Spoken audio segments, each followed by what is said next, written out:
When you were growing up, Mm-hmm. did you always know that you would eventually go into business? Um, I grew up in a hardware shop. My parents used to run a hardware shop, and Uh-huh. before that, my granddad used to run a charcoal shop, charcoal and Right. firewood. Mm-hmm. And when you grew up in that kind of environment and you see them working so hard and making a living, and they work very hard, but I think they make a nice, decent living. Uh-huh. And so I was, in a way, inspired by them that, next time when I grow up, I would like to run my own business.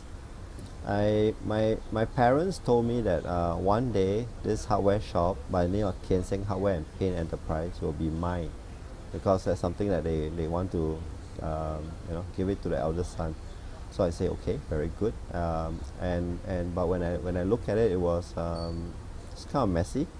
Things doesn't have a system. There's no visual merchandising. Things are kept where they want it to be kept.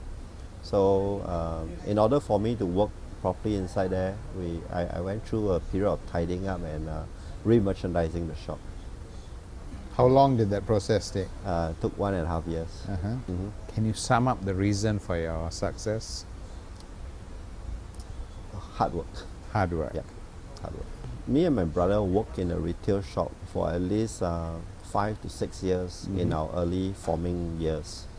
There's a lot of things to do in a retail shop, from price tagging, reordering, keeping the accounts, um, merchandising, serving customers, understanding their needs.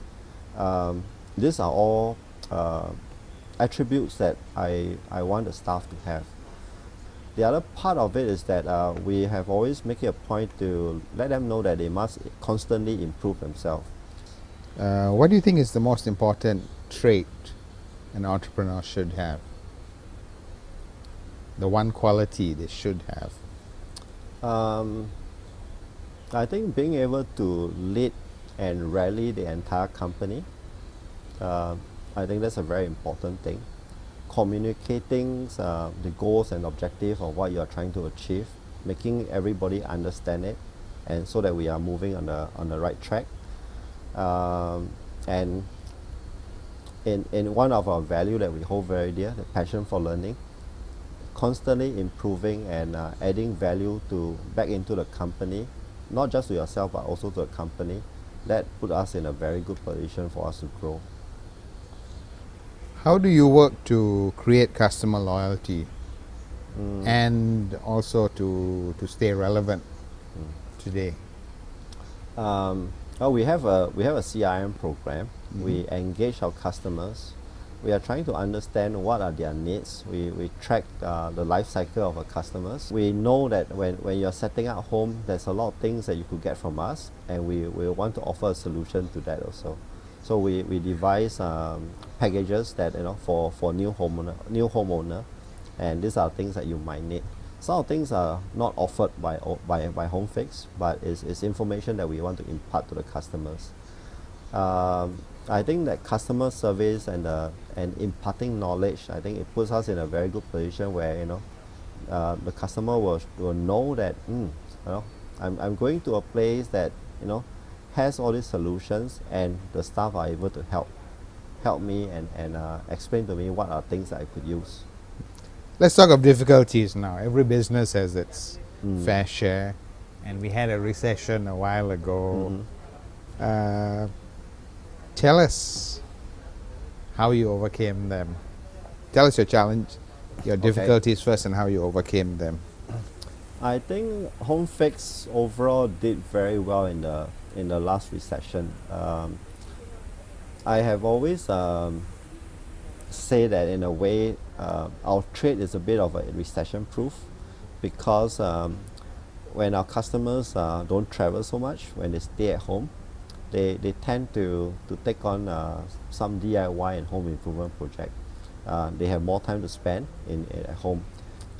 I remember in the last before the last quarter of 2008, I gather all my store managers and all my HOD together in our conference room, and I gave a speech to them to tell them to be prepared.